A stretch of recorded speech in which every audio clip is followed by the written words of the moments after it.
Well, now, for most of us who use social media like Twitter or Facebook, it's all good, harmless fun. In the case of Twitter, it's great for a joke, to share an article or video, or just to have a rant. But there is a dark side. Those 140 characters can leave you subject to abuse from far more sinister characters.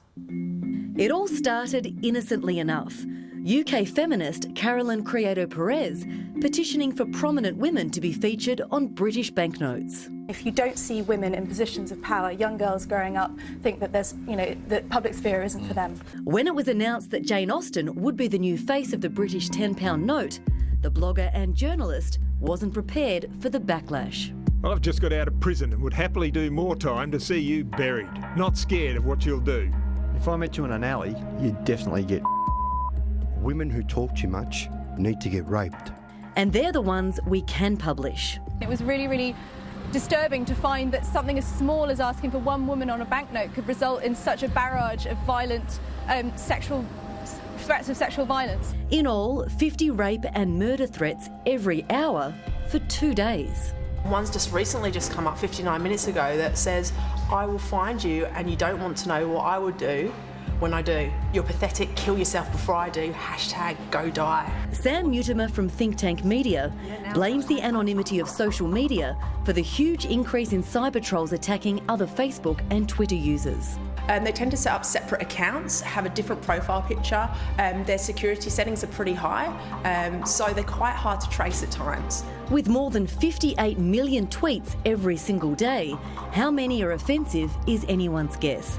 But for the trolls, no one's off limits. Quite often I have the baby and I'll take a photo and put it out there and I'll get all sorts of comments and things about the way I'm carrying her or what she's wearing or she's not dressed warm enough or why do you have a bottle when you should be breastfeeding. Mandi Gunsberger from online parenting website Babyology says she's been forced to remove negative and abusive Facebook comments from those she calls mummy trolls. It really does affect you, and I just think for all these mothers to be calling each other names, and it's really not setting a good example for the children. I think cyberbullies are just faceless, twits who really just hide behind their anonymity and, come out like trolls.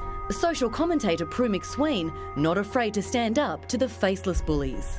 I've been bullied a lot on social media and I find it quite amusing. I never worry about it, but if they really are getting to me, I would just block them. More than 40,000 people in the UK have signed a petition calling on Twitter to improve its procedures that allow users to report abuse. It feels like people just feel like we've been putting up with this for too long and letting people just run amok on the internet and do whatever they want.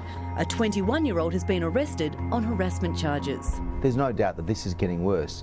This is not the social media, it's the anti-social media. Back home, Independent Senator Nick Xenophon is calling for government and social media to work together. This isn't an attack on free speech, it's when free speech turns into hate speech. We need corporate citizens such as Twitter and Facebook, global giants, to actually come to the party on this as well.